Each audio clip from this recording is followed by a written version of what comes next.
Olá, estamos de volta em mais um Papo Cabeça e hoje falaremos sobre os diversos papéis e a sobrecarga das mulheres. Sim, meus queridos, vocês podem até dizer que ajudam a gente, mas o bruto é com certeza nosso. E para falarmos sobre isso, estamos aqui com a doutora Aida Cruz. Aidinha linda, muito obrigada por ter aceito o nosso convite. Historiadora, professora maravilhosa, empresária, né? Agora ela faz um zilhão de coisas também, mas não deixa de ser historiadora, né? Seja bem-vinda ao nosso Papo Cabeça. Eu agradeço, um prazer estar com vocês. Receber esse convite foi uma honra. Já agradeço com todo carinho estar junto de belas mulheres nesse dia especial. E tem uma atividade nova, né? Eu estou amando. E é? Ser avó. Isso eu não sabia! Ser avó é a melhor atividade. E, já aproveitando, a carga é menor. Realmente. Então, ser avó é um encanto. Que gracinha. Parabéns, que eu não sabia. Né, Toneta? São 4 já, no Já? Nossa! 3 netas, que meu universo agora é feminino. Uhum. Era masculino, ficou feminino. E agora, novamente masculino com um menino. Que gracinha, parabéns. Muito Obrigada. feliz por você. E Daniela Pelosi, Dani, Isso psicóloga, seja bem-vinda. Obrigada por ter Núbia. aceito o nosso convite. Muito obrigada, um prazer estar aqui novamente com você, com a Aida, né, para aprender mais sobre esse tema, para conversarmos sobre esse tema tão essencial, Coisa não é? boa. Especialmente hoje, né, Núbia? Hoje estamos gravando, gente, hoje no Dia hoje. da Mulher. E não podemos lembrar de agradecer aos nossos apoiadores, a Unipsico, a Clínica Carlos Chagas e a Produz Produtora, que estão com a gente para levar informação e informações importantes, tá? Porque eu sempre digo que o nosso programa é um programa de utilidade pública. Aida, eu quero começar com você. Conta um pouquinho da história da mulher pra gente, né? Essa coisa da sobrecarga, essa coisa, né? Por que a gente carrega tantos papéis, né? Nós somos mães, esposas, filhas, que normalmente são as que cuidam dos seus pais, né? Quando eles envelhecem, com muito orgulho, né? Queria estar cuidando da minha mãe, ela que não quis vir. Viu, dona Lia? No dia que quiser, ó, tô aqui, louca pra cuidar de você. Você cuida de mim até hoje, né? Porque pai e mãe nunca deixou de cuidar.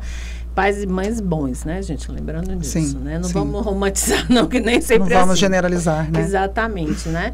E eu só quero ressaltar aqui, gente, que eu e a Aida, há muitos anos já, fazemos o comentário das eleições, né? Do papel feminino nas eleições na Educadora FM, tá? A rádio que toca diferente, com a nossa parceira Mônica Cunha, né, Aida? Que bacana. Grande figura e momentos excelentes para falarmos de política, da Isso. mulher na política, falar de mulher.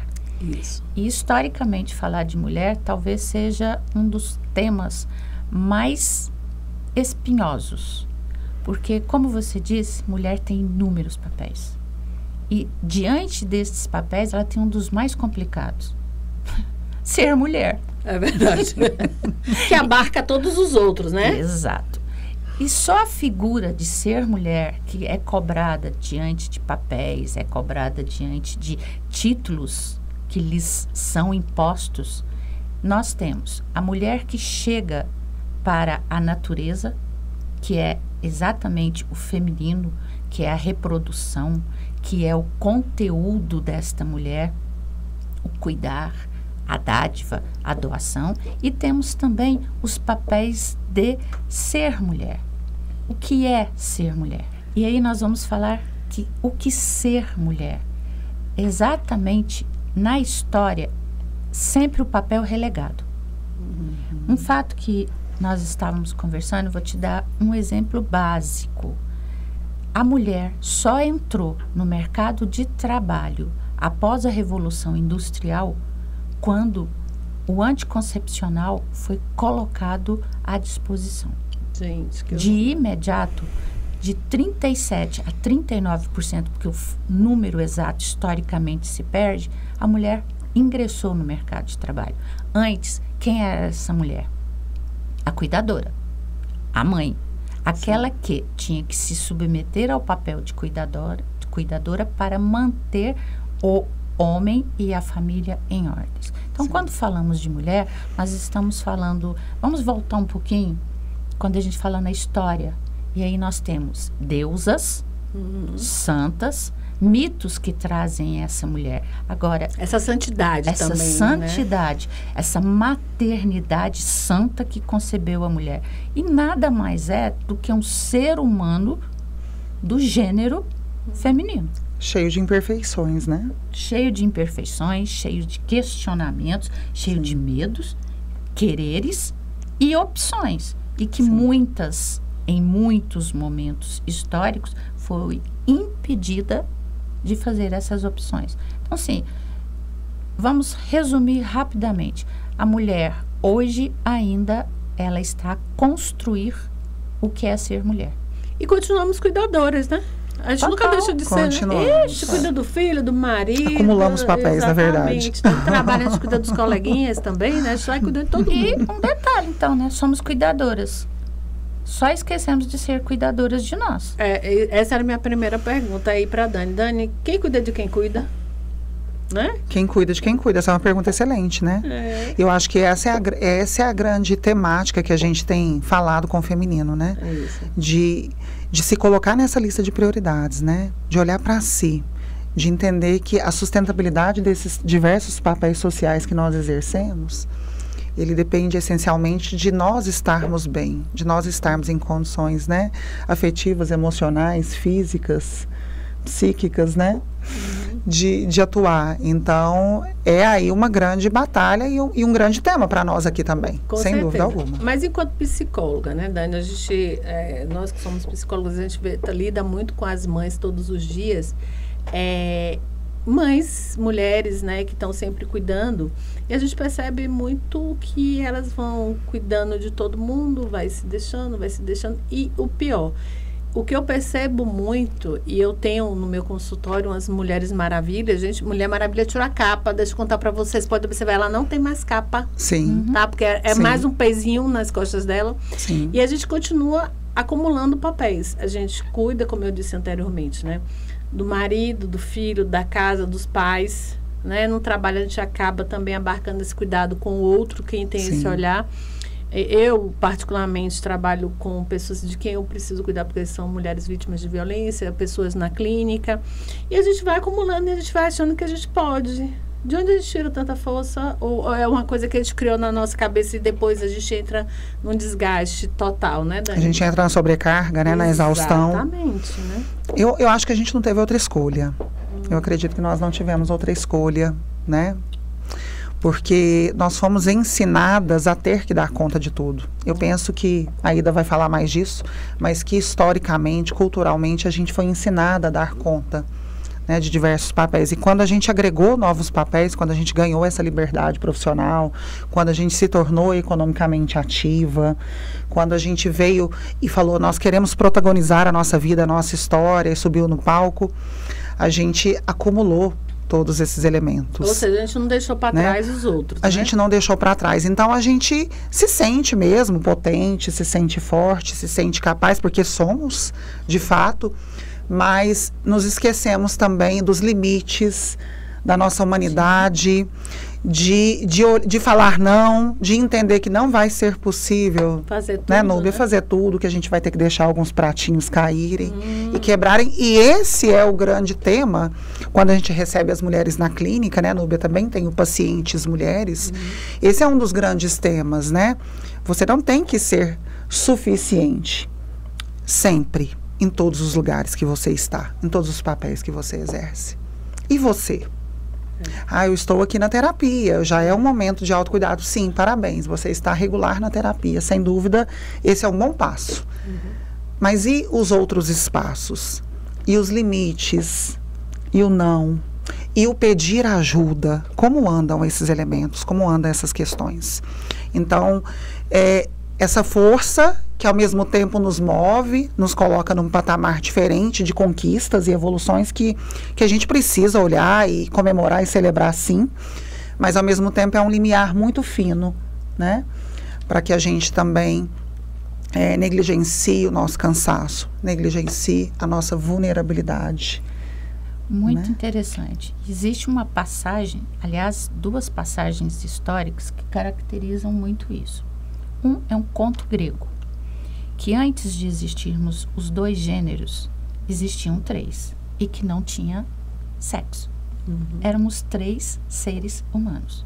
Inclusive, os membros que caracteriza o sexo, eles não eram como são. O do homem era atrás e o da mulher não era aberto.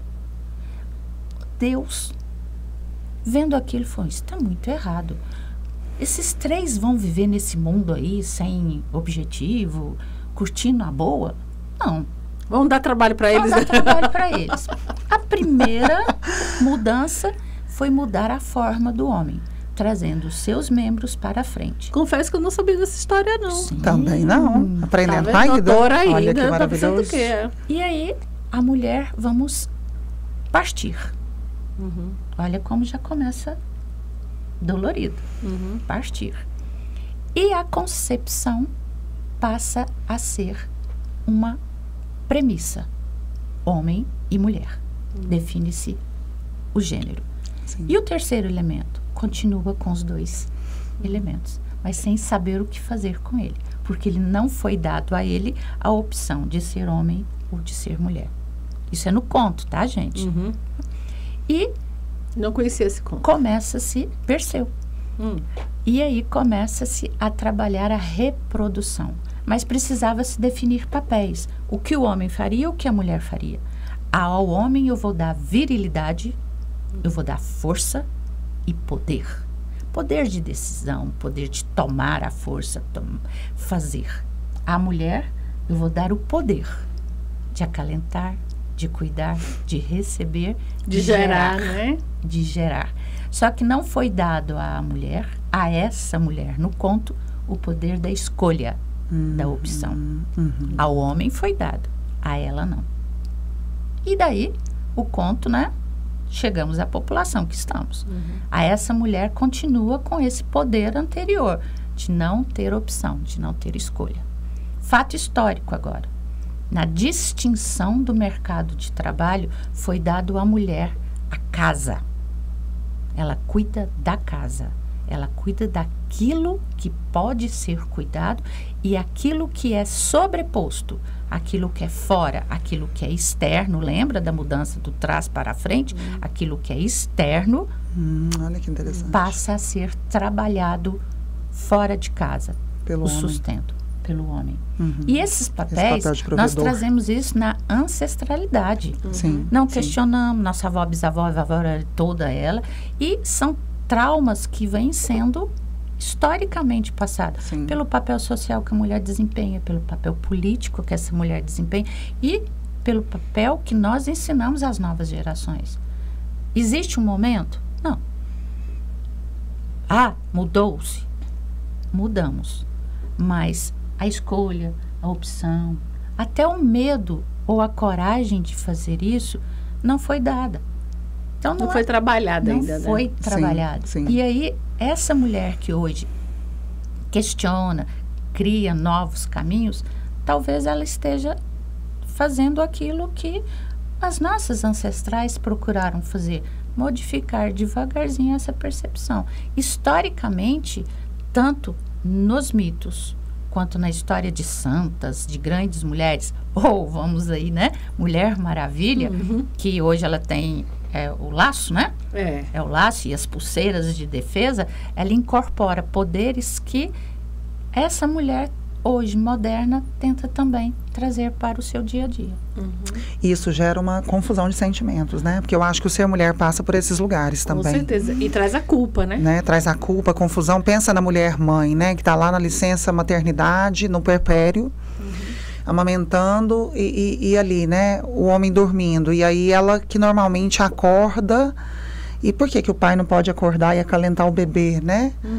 E em alguns momentos ela fala isso. Por que o pai não pode acordar e acalentar o bebê? Ele pode sim, bem, acorda, tô precisando de ajuda, tô muito cansada. Fica com o bebê só um pouquinho. Mas em outros momentos, essa mesma mulher, ela fala, nossa, coitado, eu não vou acordar ele não. porque ele trabalha amanhã cedo, eu estou de licença maternidade, eu estou no puerpério, eu estou por conta, tá tudo bem, deixa eu passar mais uma noite em claro. Não, e aí o dia todo em claro também, né? Porque às vezes o bebê não dorme, o bebê não dá sossego. Então eu vejo que ainda tem muito as mulheres carregam muito dessa ambiguidade, que é, talvez, né, Aida, me corrija se eu estiver errado, a historiadora aqui, a pesquisadora é você, mas que é um pouco do traço desse momento agora, né? Veio a ancestralidade com todas essas questões, nós estamos nesse momento presente, construindo a história, que ainda será modificada pelas gerações futuras, mas ainda transicionando muitos elementos, né? Experimentando esse lugar, né? Que ainda eu acho que é um dos fatos mais importantes que se trouxe agora, né? Historicamente, na historiografia, né, que é o método que estuda os fatos históricos, a historiografia coloca que uma mudança social, ela acontece em anos. Isso. Uma mudança cultural em séculos. Na sociologia a gente também pensa assim. Olha isso. Olha como... É moroso. É moroso. E como a responsabilidade, e aí eu acho que isso para nós, mulheres contemporâneas, não pode ser motivo de culpa. Carregar que a mudança seja de imediato. Não. O que nós estamos fazendo aqui, hoje, será para séculos e não para o próximo ano. Sim. Essa mudança é muito importante. Sim. E voltando ao que estávamos colocando, um dado muito interessante de uma pesquisa realizada no mercado financeiro pelas grandes instituições e corporações do mercado financeiro, tem relatos de mulheres que ocupam, raríssimas, né? São 23% do mercado financeiro brasileiro, 23% que ocupam cargos ainda de segundo escalão, não é nem primeiro escalão, segundo escalão. Sabe qual o pavor maior? Estarem numa mesa de cirurgia para ganhar o tão sonhado filho e perderem a carteira. Perderem emprego. Carteira de clientes. Perder o emprego. Voltar e ter que fazer tudo. Elas entram em uma confusão mental que o filho tão desejado já não é mais, né? Como eu tive os meus, de 20 aos 24 anos, hoje já é 40 e vai por aí. Por quê? Eu tenho que seguir carreira ou eu tenho que cuidar do meu filho?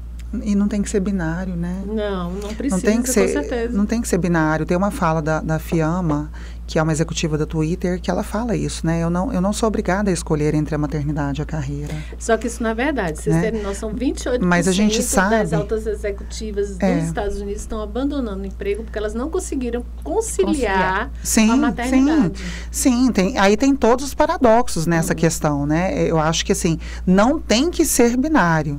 Acho que a fala da Fiamma, ela é uma fala potente nesse sentido, de trazer essa reflexão, mas muitas não têm essa opção de estar nos dois campos, nos dois lugares. Muitas não conseguem, né? O sistema nem sempre favorece. E esses medos aí, né, da mesa de cirurgia, vou perder a minha carteira, isso é muito real. Eu acho, eu experimentei isso. Eu me lembro quando eu era corporativo, especialmente na minha segunda maternidade. Eu me lembro que eu queria engravidar do segundo filho e eu mudei, né, para um grande grupo aí, para uma oportunidade, na época muito bacana para mim. Eu falei, opa, não vai dar para engravidar agora. Eu vou ter que esperar pelo menos mais um ano, né? Não vai pegar bem engravidar assim no primeiro ano de empresa. E eu me lembro que lá estava construindo, estava sendo muito legal, com modelos diversos de mulheres, mas também com modelos de mulheres que tinham a carreira ali como ponto alto, né, das suas vidas, das suas escolhas. E eu me lembro quanto foi doloroso para mim, difícil. Eu, Dani, que sou uma pessoa esclarecida, que sou uma pessoa que defendo a família, que sou uma pessoa que defendo que não há projeto de vida maior do que esse, que existe uma carreira na vida e não uma vida na carreira. Perfeito, eu sou essa pessoa que tem uma carreira na vida. Eu me lembro quanto foi desafiador para mim tomar a decisão do segundo filho, porque todos os medos e angústias de como aquela maternidade ia ser percebida naquele lugar. E naquele momento, de como seria depois. né, passou pela cabeça. Então, a gente vive essas dualidades porque, de fato, os indicadores mostram, né, que ainda temos um percentual de quase 50% das mulheres mães, né, agora mães e profissionais, que são desligadas em até 5 meses após o retorno da sua licença maternidade. Eu preciso contar para vocês minha história, né? Eu fui mãe aos 30, eu engravidei aos 35, fui mãe aos 35, eu fiquei grávida em junho e tive neném em março. E faço aniversário em abril. E aí, um dia, eu era executiva de uma empresa de telecom lá na Bahia e o meu chefe, eu com uma barrigona, né, toda orgulhosa, porque eu sempre sonhei ser mãe, né? Eu sempre digo que Henrique é a realização de um sonho. E ele olhou para mim e fez, quando você tiver o neném, né? Eu passando por ele, correndo, como sempre, ele fez assim, Núbia, vem cá, sua barriga tá grande, né? Já tá perto. Eu fiz, não, faltam 2 meses, porque minha barriga foi muito grande. Henrique nasceu muito grande. Ele fez assim, você vai parar de trabalhar, né? Eu fiz, não. Por que eu vou parar de trabalhar? Eu não tô doente, eu não tô morrendo, não tô ficando doente. Não, meu orgulho é que eu tirei a minha esposa do trabalho dela quando ela teve o nosso primeiro filho. E hoje ela é do lar. Eu fiz, que bom que você está feliz e ela também, né? Mas eu não vou parar, não. Eu era coordenadora regional de telefonia pública de 2 estados, Bahia e Sergipe. Imagine, quantas mulheres no cargo de executivo de telecom na minha época existiam? Pouquíssimas. Sim. Eu olhei para a cara dele, me deu vontade de olhar para ele e dizer, você está ouvindo o que você está falando? Mas eu fiz, não, eu não vou entrar nessa seara, porque é tão absurdo você ouvir isso. Quer dizer, eu não posso ser mãe executiva, por quê? Está escrito onde? Será que, quando eu sou mãe, eu passo a me interessar menos por projetos profissionais, exatamente, né? E aí entra outra discussão, E né? assim, eu tinha o melhor resultado de telefonia pública do país. Ou seja, eu era muito boa naquilo que eu fazia. E eu ia abrir mão disso porque eu tinha que abrir mão, porque eu sou psicólogo, porque eu sou executiva e vou ser mãe. Não, gente, eu não preciso, você não precisa, não. É difícil conciliar, tanto que quando eu vim para Uberlândia, meu filho tinha 2 anos, eu não maternei de novo, eu não me tornei mãe outra vez, porque eu achei muito... eu não tinha estrutura, eu não tinha rede de apoio, que é muito importante nesses diversos papéis. Sim. E sim, gente, se você tem diversos papéis, você precisa de uma rede de apoio. Ou uma escolinha legal, ou mamãe cuidando do seu filho, ou uma babá massa em que você confie, né? Sim. Tudo isso. E a gente precisa reverenciar essa rede de apoio, porque ela é necessária. A gente não precisa fazer tudo sozinha, não. A gente pode pedir ajuda, viu? Sim, rede de apoio não é só família, né? Não, assim, com certeza. Claro que quando você tem um grupo familiar por perto, isso facilita bastante. Se é um grupo familiar saudável, né? Apoiador. Isso facilita, o que nem sempre também é uma realidade. Né? E aí gostaria de 3 pontos. O que você colocou, né? E você foi essa executiva com um grande sucesso, referenda um dado de pesquisa que mostra que 13% das empresas onde as executivas são mães, elas conseguem exercer melhor administração. Exatamente por uma característica da mulher, multifocal. Sim. A mulher boa que gestão de tempo, mãe, né, professora? Gestora de tempo, multifocal, multitarefas, ela tem qualidades que se elevam. É isso, eu acredito nisso também. Em detrimento ao machista que acha que a mulher tem que ficar dólar. Ai, até dói. Até dói. Concordo. E terceiro ponto, que eu acho importantíssimo, essa questão da rede de apoio. Essa rede de apoio é fantástica. Eu vou falar um pouquinho da minha rede de apoio. A minha rede de apoio não foi mãe, não foi escola, porque quando o meu caçula está com 37 anos, então a rede de apoio era bem restrita, boas escolas, etc. Babás também não, mas eu tive uma rede de apoio fantástica. Marido. Ótimo. Ele fazia exatamente essa rede de apoio, porque ele tinha a possibilidade de trabalhar em casa ou faltar ao emprego. Ele já fazia home office há 37 anos. Já. Olha que bacana. E ele ficava com assim, porque eu era professora, eu tinha que dar aula, meus alunos contavam comigo. Sim. Eu não podia faltar. Então, ele fazia essa rede de apoio. E logo depois eu consegui, né, ter também essa rede de apoio que, no meu caso, foi uma excelente ajudante de casa. Nossa, muito a ela. Se eu cresci profissionalmente, foi a ela esse apoio todo. E o terceiro fato, que é interessante a gente discutir. E eu gostaria agora de expor um pouquinho da minha culpa. Como eu disse, 4 netos. E tem dia, como ontem, por exemplo. Vovó, a mamãe liga, né? Vovó, neném tá catarrento, tá precisando de uma rede de apoio, porque não pode ir para a escolinha, para a creche. E a vovó não pode, porque a vovó tem compromissos profissionais maravilhosos, tem outras atividades a fazer. No primeiro momento, quando isso aconteceu, ai, eu estou falhando. Tô não. Eu me virava há 40 anos atrás, se vire, que o pai fique, que arrume alguém.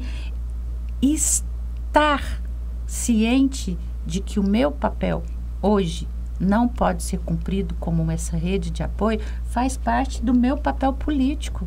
Do papel político que essa mulher que há 300 séculos ainda não sabe fazer. Seu papel social também, né? Social, político, de percepção, de escolha, de opção.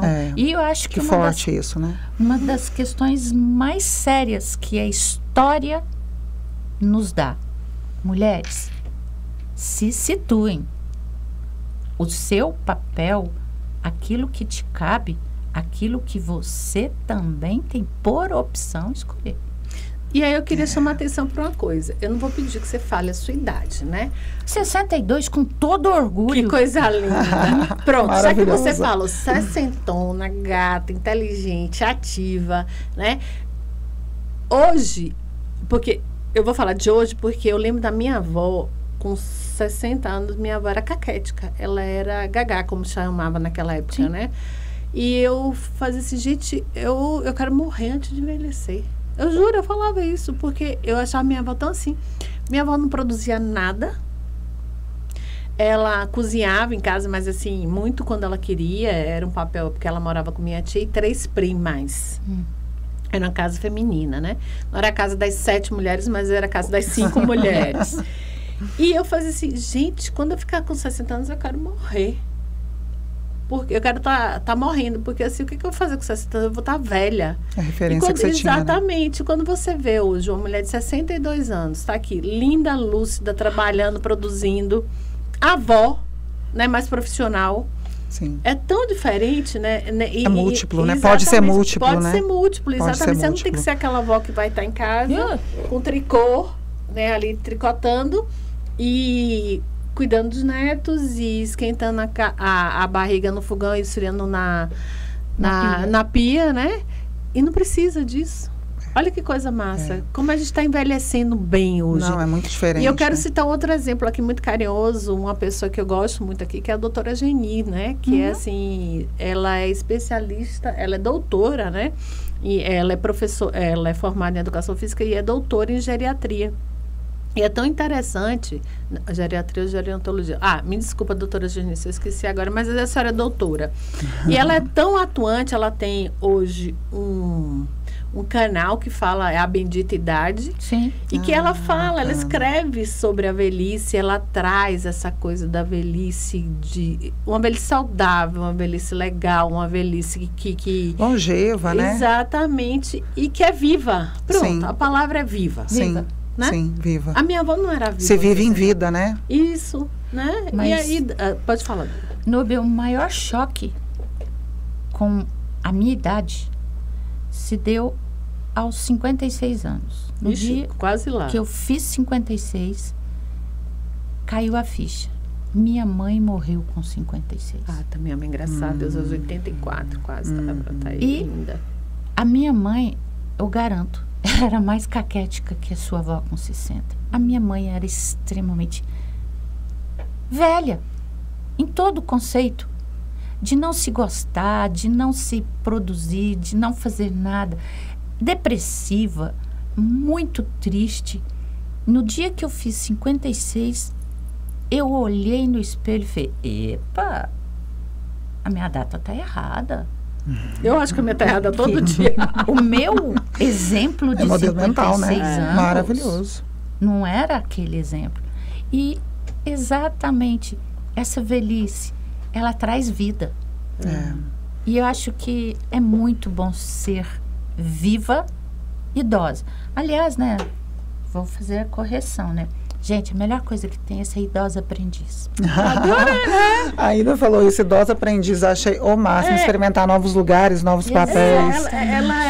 Ela está com a nova carreira, desde o ano passado, retrasado. Ela comentou, que maravilhosa. Ser idosa aprendiz. E detalhe, são novos papéis? São, estou gostando, quero aprender mais, novas oportunidades, medos, que sim, de ansiedade, de receios, mas medos que eu posso e tenho para mim. Quero. Tem segurança? Claro que a gente tem. Sim. O corpo não é mais aquele. Não, nunca foi, porque o corpo que hoje a mídia trabalha não é o corpo que eu tive e nem o que eu terei. E um outro fato que eu acho que é muito importante para a gente trazer nesse papel da mulher, essa multiplicidade de papéis, essa multiplicidade de arquétipos, de lugares que nos colocam. Ser mulher é muito diferente de estar mulher. E a sociedade, e vamos colocar culturalmente, estruturalmente, no papel do machismo, do patriarquismo, do papel do homem, do papel de uma sociedade que nos reafirma o que devemos ou fazemos, é o papel que eles querem ser mulher. Mas nós, eu, você, nós podemos estar mulher. E acho que antes disso é sabermos ser. O que eu trago como mulher. E eu estou descobrindo papéis maravilhosos, 62 anos. É trazer a autenticidade. Isso mesmo, que maravilhosa. Também quero ser idosa. Daqui a 4 anos eu me torno idosa. E é isso, né? Economia, a gente escuta falar aí de economia prateada, né? De longevidade. Por isso que hoje a gente está olhando mais para elementos de saúde, de lifelong learning, né? Somos aprendizes ao longo da vida, porque é isso, a gente está se reinventando, né? Ô, Dani, e vamos falar do divórcio prateado, né? Porque a gente está falando aqui, essa coisa do papel da mulher. Existem mulheres que aos 60, 50, 60, estão se divorciando porque cansaram, né, de viver uma vida que não é legal. Por quê? Porque o papel às vezes pesa, gente. Às vezes não, normalmente ele pesa muito. Só que chega uma hora que ele é insuportável. E antigamente, né, não existia esse divórcio prateado. Eu tô com ele há 30 anos. Você tinha que ir até o final do processo. E aí, como é isso, Dani? Né? E aí me remete muito ao que a Aida falou agora, assim, do ser mulher e do estar mulher, né? E aí ficava muito no ser mulher, né? Ser mulher é isso, é ter que dar conta desse lugar, é ter que... até tinha tem uma brincadeira, né? Me perdoem aqui, ouvintes, né? Quem está aí nos assistindo. Espectadores, né? Assim, comer uma carne tem que roer o osso. Isso. Né? Então tinha uma brincadeira assim, comeu a carne, tem que roer. Agora tem que roer o osso, né? E a gente escutou isso muitas vezes. E na morte. Isso. Né? Então tem todo esse processo. E esse estar mulher é esse novo movimento, né? Da autenticidade, olhar para si. Eu acho que tem muito uma questão assim, a mulher, como ela sempre teve que ser cuidadora, historicamente ela veio desse lugar muito forte, né? Então a gente sempre a gente fica no cuidado o tempo todo, mas a gente fica no cuidado do outro. A gente não vai para o cuidado de si. E aí essa questão de olhar para si, de se apropriar de quem você é, de nomear o que você sente, de dar voz aos seus sentimentos, aos seus pensamentos, aos seus desejos, isso é uma conquista feminina muito recente e ainda muito doída. A gente ainda faz isso muitas vezes com muita dor, com muita culpa, né? Com muita culpa, com um certo receio de como é que a gente vai ser percebida, mas é extremamente importante. Eu sempre digo que autoconhecimento é lugar de força. Isso, por isso que a terapia te coloca num lugar de força, na vida, nos relacionamentos 50 mais, né? Em todos esses processos que a gente está falando aqui. Né? E acho que a Aida fez uma fala aqui, né, Núbia, também com tantos atravessamentos. Eu quero voltar em alguns pontos, né? Assim, quando você fala da culpa também, que eu acho que é um pouco do que eu trouxe agora, mas eu fico pensando também o quanto a gente acredita que a mulher tem que estar nesse reino da perfeição, sendo que o reino da perfeição, ele não existe. Não. E se existisse, ninguém moraria lá. Exatamente. Certo? Então, a culpa vem muito desse lugar idealizado. Exatamente. Né? Vem muito desse idealizado que é idealizado.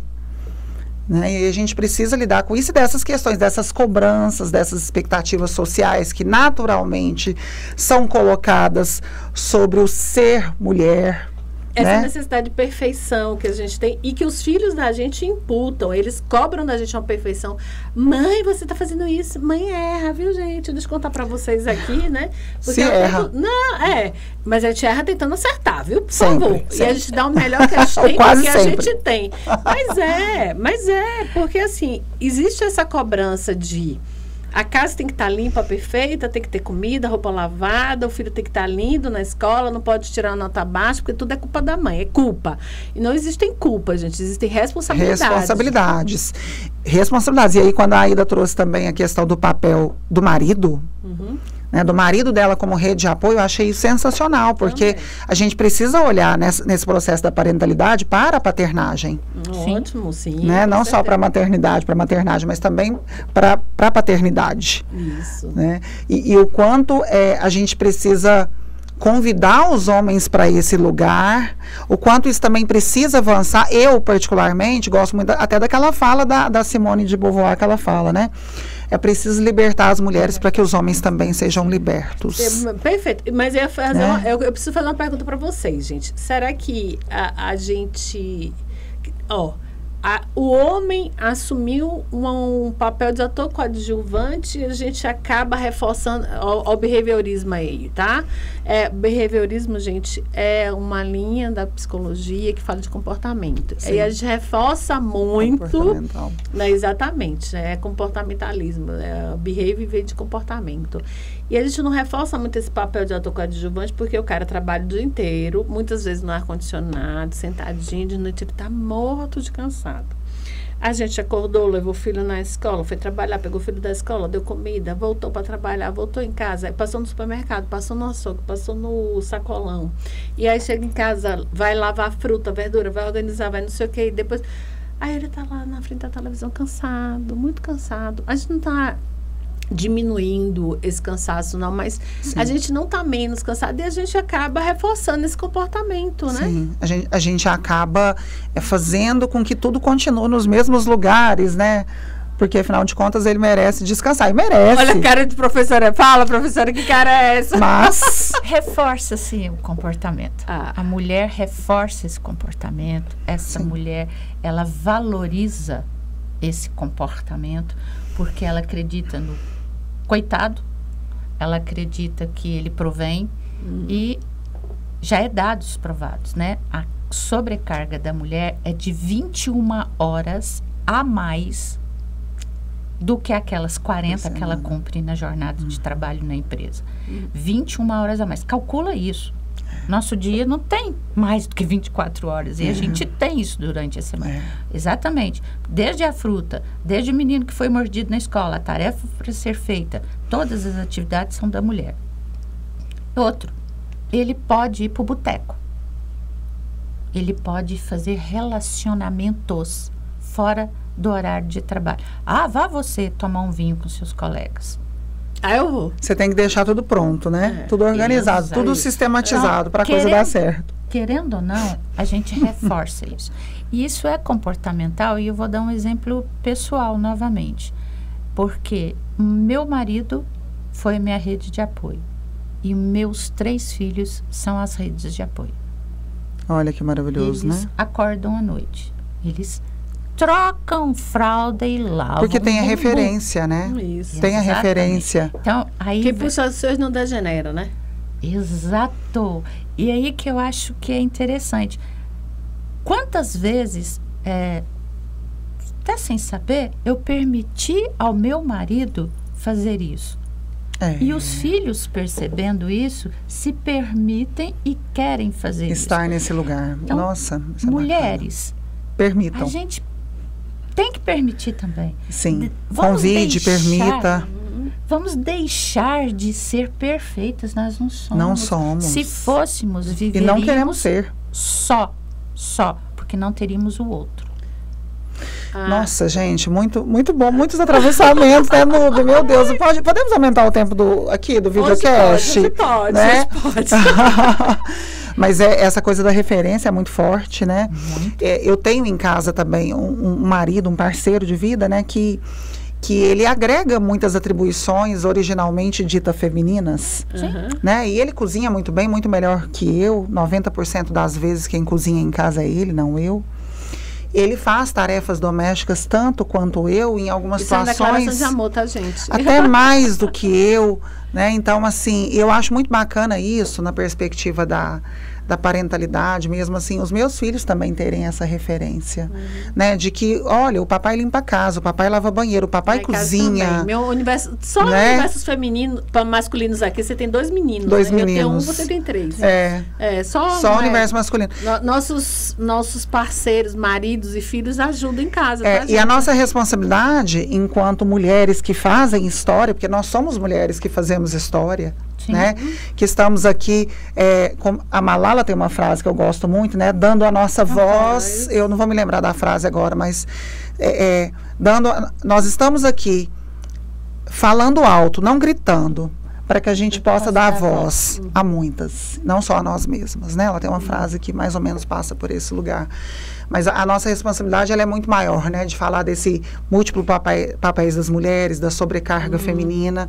Mas ainda reforça esse comportamento. Mas ainda reforçamos. Vou dar um exemplo aqui, ó.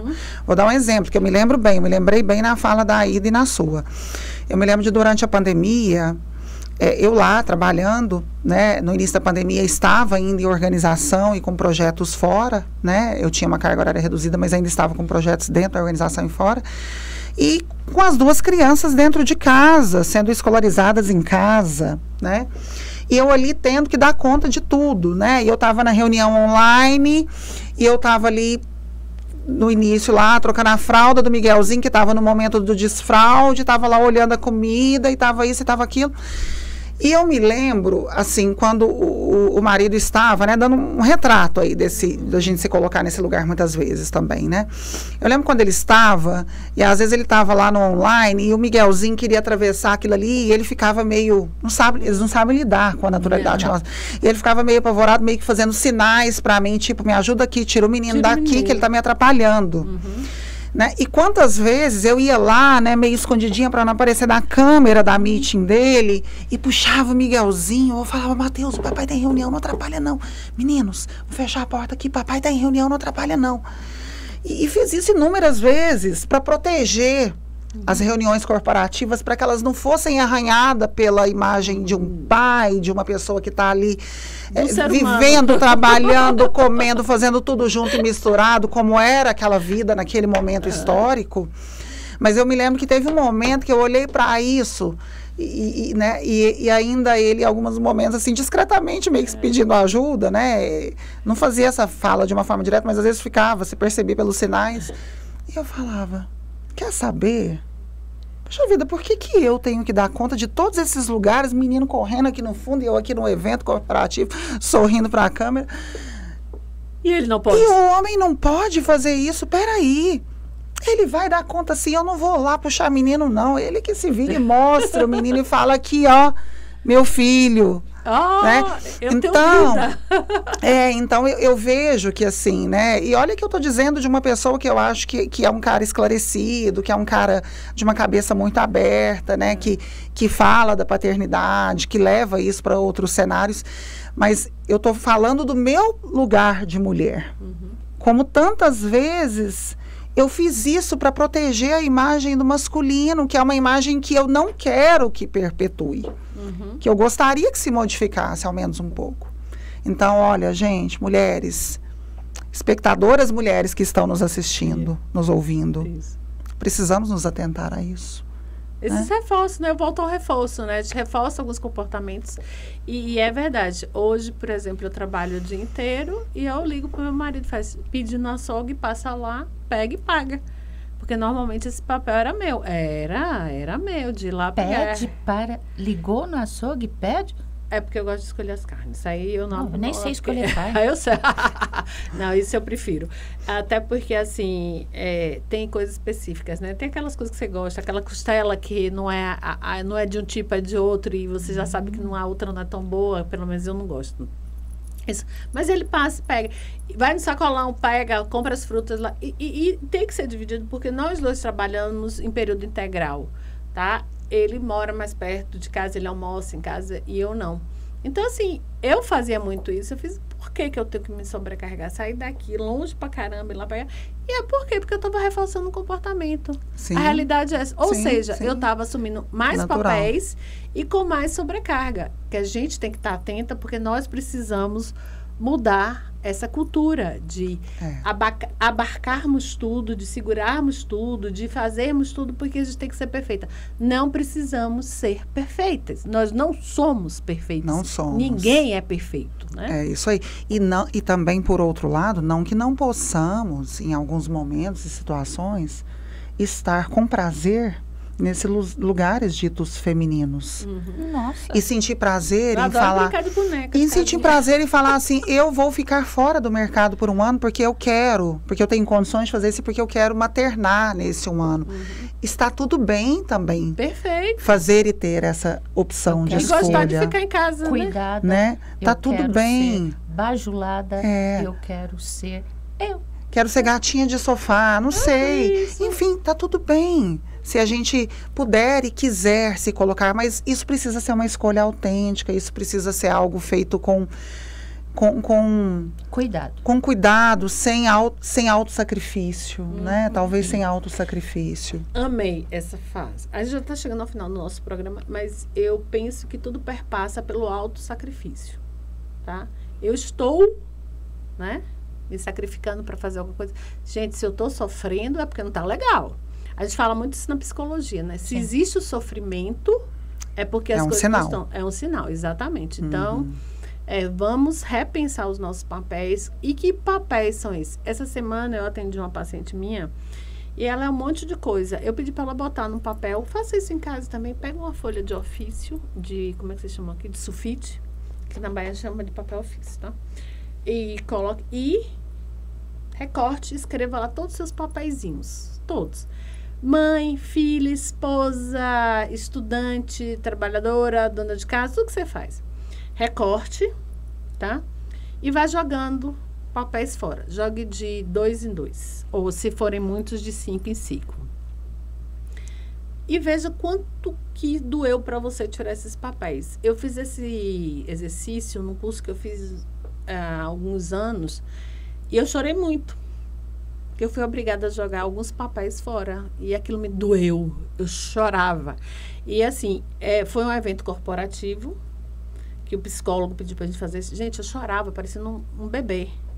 Eu falei, eu não posso deixar de ser sobrinha. Eu amo minha tia. Como é que eu vou deixar de ser prima? Né? Só que todos esses papéis ocupam espaços na sua vida. E quando você está com sua vida tão cheia, você não tem tempo para você. Então, hoje, eu sei lidar melhor com esses papéis, eu tenho uma gestão de tempo boa, e eu não me culpo se as coisas não estão assim. Eu consigo ligar para minha tia todo dia? Não. Tem dias que também eu não consigo falar com a minha mãe, nem às vezes mandar uma mensagem de bom dia para ela. Não é porque eu ame menos minha mãe do que eu amava ontem. É porque tem dias que, se eu fizer isso, eu vou ficar... Não é porque eu tenho tanta coisa, outras coisas para fazer, que não dá. Mas eu não deixo de ser filha, eu não deixo de amar, eu não deixo de querer cuidar dela todos os dias da minha vida, né? Eu comprei uma casa pensando nela, eu comprei um lugar que eu tenho certeza que no dia que ela quiser ir morar comigo, ela vai ser muito feliz, mas tem que ser no tempo dela. E eu continuo sendo a filha. Sim. Eu continuo sendo a irmã, eu continuo sendo a prima. Isso não desmerece você, né? Exatamente. E hoje eu não carrego essa mochilinha. Mochilinha, gente, é o peso que a gente põe nas costas da gente e que a gente fica ali carregando, sabe? Num sofrimento tão grande. Então, consciência e maturidade faz diferença também nesse processo. E né, autoconhecimento, E né? autoconhecimento. É um aprendizado, né? Bom, meninas, eu vou pedir para vocês usarem aquela câmera. Quero agradecer imensamente, de verdade. A gente tem que acabar, ela tá tão boa, né?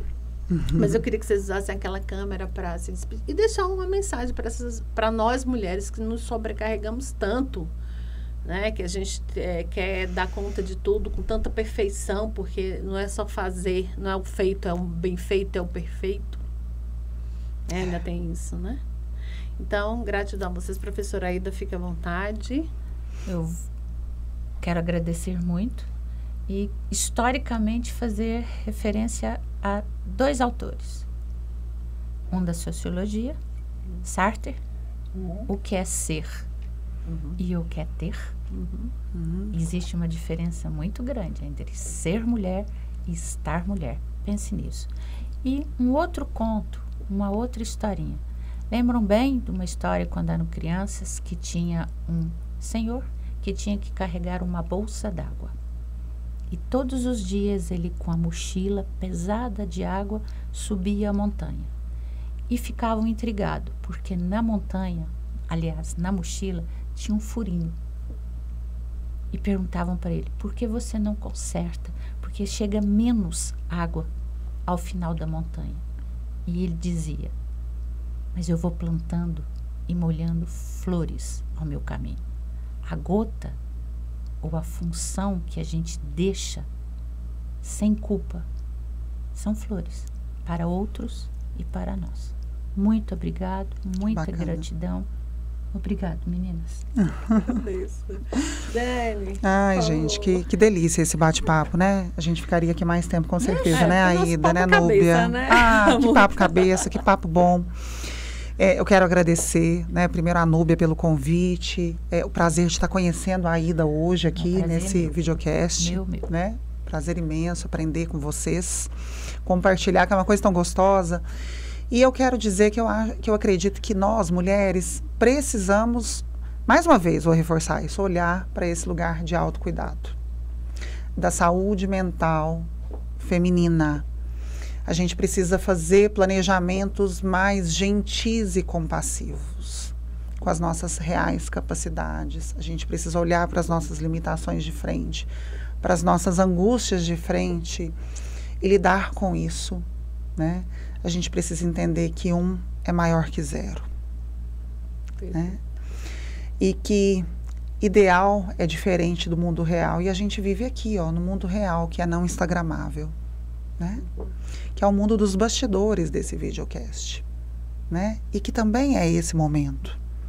Mas que a gente possa, né, exercer mais autocompaixão enquanto mulheres, que a gente possa protagonizar espaços, que a gente possa dar voz aos nossos pensamentos, aos nossos sentimentos, e que especialmente a gente possa protagonizar ilhas de sanidade mental, porque a gente merece e estamos precisando, sem dúvida alguma, não é? Muito obrigada, gente, muito obrigada, prazer. Meninas. E você, engraçado, Dani, você usou uma palavra que eu vou usar também para finalizar, eu estava pensando nisso.